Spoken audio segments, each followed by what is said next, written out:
हार नहीं मानूंगा, रार नहीं ठानूंगा। ये स्पीच अटल बिहारी वाजपेयी जी ने बोला है, हरिवंश राय बच्चन जी ने नहीं बोला है। लेकिन आज मैं फिर आ गया हूँ अमिताभ बच्चन जी को।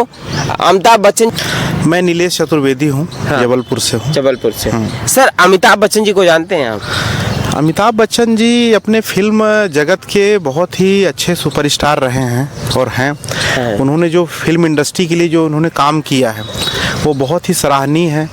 और केवल फिल्म इंडस्ट्री नहीं, उन्होंने जो सोसाइटी में और जो यूथ में जो उन्होंने प्रभाव छोड़ा है वो बहुत ही अद्वितीय है, यूनिक है। आज भी वो इतने एक्टिव रहते हैं और उनकी एक एक चीज़ों को आज के जो यूथ है सब फॉलो करते हैं। तो बच्चन साहब का बहुत बड़ा रोल है। अच्छा, मैं एक बात कहना चाहूँगा, वो दरअसल है मेरे गांव के दादा। लेकिन आज तक कभी गांव नहीं आए। तो गांव में ना बहुत से लोग उनके ऊपर नाराज हैं, नहीं आए। तो अब गांव वालों की फीलिंग समझ सकते हो, जब कभी गांव में नहीं गए तो गांव वाले कितना बोलेंगे। तो आपका क्या कहना है कि कभी उनको गांव आना चाहिए कि नहीं? 83 साल की उम्र हो गई है, अब तो मोह माया छोड़ना चाहिए। देखिए, आज अमिताभ बच्चन साहब को अगर आप देखो तो राजनीतिक जब करियर उन्होंने स्टार्ट किया था तो उन्होंने अपना होम क्षेत्र ही चुना था, इलाहाबाद, और वहाँ से उन्होंने चुनाव भी जीता और आगे भी बढ़े। और आज वो केवल अपने गृह क्षेत्र के नहीं जबकि पूरे भारतवर्ष के आज वो लोकप्रिय अभिनेता हैं। तो जाना तो चाहिए घर, क्योंकि जो जन्म स्थान तो अलग है, लेकिन उनके पिताजी का जो गांव है, उनके प्रतापगढ़, इलाहाबाद के आगे जिला है प्रतापगढ़ जिला, जहां पर उनके पिताजी का जन्म स्थान है। जो कि उनके पिताजी का एक पुस्तकालय बनवा के गई हैं जया बच्चन जी ने, जो कि 2004 में खंडर बना पड़ा। आप इसी वीडियो में देख सकते हैं, एकदम जर्जर अवस्था में है। और गांव वाले वहां बैठ के दारू पीते हैं।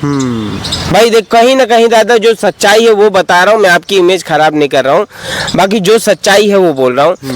तो अब उम्र भी हो गई है दादा की, कुछ कर देंगे तो नाम होगा ना। देखिए, आज अमिताभ बच्चन साहब एक रोल मॉडल हैं हमारे पूरे भारत के लिए। और यदि इस तरह की चीज़ें हैं तो ज़रूर वहाँ के लोगों को भी वहाँ की चीज़ों को ध्यान रखना चाहिए। अगर कोई पुस्तकालय बना है या लाइब्रेरी बनी है तो वहाँ के लोकल लोग भी उसको देखें, संभाल के रखें। और जहाँ बात है बच्चन साहब की, तो बच्चन साहब तक अगर ये चीज़ें पहुँचती हैं तो मुझे भरोसा है कि वो कुछ ना कुछ जरूर सोचेंगे इसके बारे में। मेरा मानना है भैया कि गांव में पर डे 1-2 यूट्यूबर आते हैं। ये देखिए इनका परिवार, ये देखिए उनका गांव, ये देखिए, तो कहीं ना कहीं एक गलत निगेटिविटी फैल रही है ना। यहाँ देखो एक घर भी नहीं बना है। ये हरिवंश राय बच्चन जी छोटा मोटा हस्ती तो है नहीं। सही बात है, बहुत बड़े नाम है। और आप आज अपने जहाँ से आप निकले हैं, आप इतने ऊपर पहुँचे हैं, आप इतने सक्षम हैं, आप चीज़ों को अच्छा कर सकते हैं तो ज़रूर करना चाहिए। बिकॉज़ इंसान को अपनी जन्मस्थली और अपने पैतृक चीज़ों को हमेशा ध्यान रखना चाहिए, सोचना चाहिए। उसके बाद एक अनाउंसमेंट आप अनाउंसमेंट कर देंगे ना तो आपके गांव में इतना बड़ा रोजगार आ जाएगा।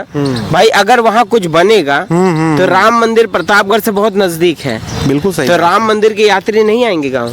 देखिए, आज अगर वो अपने गांव के लिए कुछ करना चाहते हैं तो उनको वो प्रत्यक्ष रूप से कुछ करें ना करें, लेकिन अगर वो अपने गांव में एक दिन पहुंच भी जाएंगे या अपने गांव के लिए कुछ अनाउंस भी कर देंगे तो इतने सारे लोग हैं उसमें कुछ करने के लिए कि लोगों को वहाँ रोजगार मिलेगा, वहाँ की इकोनॉमी थोड़ी सी इम्प्रूव होगी। तो करने के लिए तो बहुत सारी चीज़ें हैं, कर सकते हैं। खाली उनके आ जाना ही, अमिताभ बच्चन जी आपका गांव आ जाना ही विकास हो जाएगा। बिल्कुल सही बात है।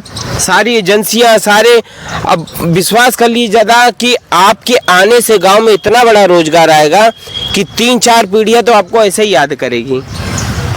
देखिए, बिल्कुल सही बात है। बच्चन साहब अगर वहाँ पे कुछ अनाउंस करते हैं या जाते भी हैं ना तो उससे कहीं ना कहीं गांव के लोगों का और उनका भी होगा कि अपने गांव के लिए उन्होंने कुछ सहयोग और कुछ हेल्प करी है। आज के समय में जो गांव वाले आपको भला बुरा कहते हैं ना, बहुत से लोग हैं जो आपके स्ट्रगल को नहीं जानते हैं। बस ये है कि बड़ा आदमी क्या अपने गांव ही नहीं है, तो कहीं ना कहीं गलत बात बोलते हैं वो। तो आपको गांव के लिए कुछ करना चाहिए। गांव में जो पिताजी का पुस्तकालय है उस पे आप अगर एक बच्चन संग्रहालय बनाएंगे तो राम मंदिर के जितने टूरिज्म है सब आपके गांव आएंगे और आपके गांव में एक खुशी का माहौल होगा। जो आज आपके गांव में आपको भला बुरा कह रहे हैं उन सब की बोलती बंद होगी और आपके गांव में सबसे बड़ा इकोनॉमी आएगा, मतलब इनकम तो होगी। इनकम होगी, बिल्कुल सही बात है। और आज आप देखिए कि बच्चन साहब का इतना बड़ा नाम है, अगर वो अपने छवि से कुछ अपने गांव परिवार के लिए कुछ कंट्रीब्यूट करते हैं ना, तो ये कहीं ना कहीं उनका दायित्व भी है और करना भी चाहिए।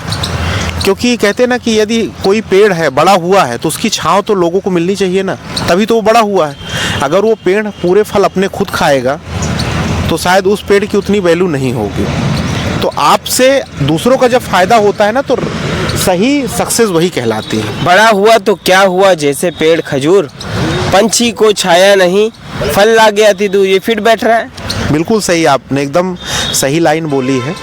और अपने समाज के लिए जहाँ से आप, जिन लोगों के कारण आप आगे बढ़े हैं, जिन लोगों ने आपको पसंद किया है, आपकी फिल्मों को देखा है, कितनी लंबी लाइनें आपके लिए लगाते थे, टिकट खरीदते थे, धक्का मुक्की खाते थे, आपकी फिल्में हिट हुई हैं, तो कहीं ना कहीं आपका दायित्व तो बनता है कि अपने समाज, अपने देश के लिए, अपने परिवार के लिए कुछ सिर्फ अपने पिताजी के लिए कुछ कर दीजिए, बाकी विकास तो ऐसा ही हो जाएगा। बिल्कुल सही बात है। सिर्फ अपने पिताजी के लिए, जिसका क्रेडिट आप हर कार्यक्रम में लेते हैं कि मदिरा ले जाने को घर से चलता है पीने वाला, किस पथ जाऊं असमंजस में है वो भोला भाला।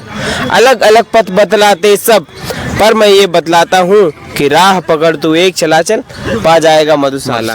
मधुशाला सुनी आपने? बिल्कुल मैंने सुनी। चलिए मिलकर बहुत किस तरीके से एक मैसेज दे सकते कि वो गाँव आ जाएं?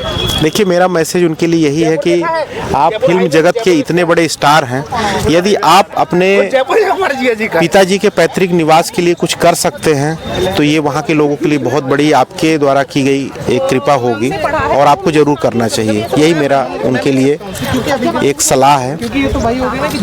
चलिए आप शेयर करिएगा सर। तो अगर बच्चन जी आप तक मेरी आवाज़ पहुंच रही है तो प्लीज़ एक बार गांव आइए और गांव आके अपने पिताजी का जो पुस्तकालय है उसको बनवाइए। अगर आप बनवा देंगे तो आपको लोग कितनी पीढ़ियों तक याद करेंगे और आपका एक आ जाना ही आपके गांव में एक विकास की लहर दौड़ेगी। तो आशा करता हूँ कि वीडियो आप लोग को पसंद आई होगी। पसंद आई तो इसको ज़्यादा से ज़्यादा शेयर करिए, 1 group 2 group 3 group, family member सभी को भेजिए, क्योंकि आप भेजोगे तो इस सपनों को पंख लगेगा और लाखों लोगों को रोजगार मिलेगा।